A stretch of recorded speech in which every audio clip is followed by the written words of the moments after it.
ఎప్పుడు ఫ్రై అయినా బెండకాయతో ఇవాళ గ్రేవీ కర్రీ చేసుకుందాం.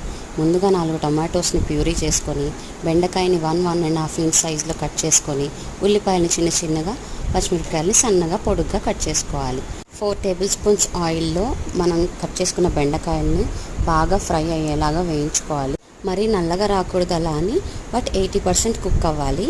ఇలా ఫ్రై చేసుకున్న బెండకాయలు తీసి పక్కన పెట్టుకొని, అదే బాండీలో పచ్చిపప్పు, మినపప్పు, జీలకర్ర, ఆవాలు, పచ్చిమిరపకాయలు, ఎండుమిరపకాయలు, కరివేపాకు, చిన్నగా కట్ చేసుకున్న ఉల్లిపాయ ముక్కలు అండ్ జింజర్ గార్లిక్ పేస్ట్ వేసుకొని ఉల్లిపాయలు బాగా వేగేదాకా బాగా కలుపుకొని, తర్వాత మనం రెడీ చేసుకున్న టమాటో ప్యూరీని వేసుకోవాలి. ఈ ప్యూరీ వేసాక ఉప్పు, పసుపు, కారం, కాస్త గరం మసాలా నచ్చితే వేసుకోండి, లేకపోతే అవసరం లేదు.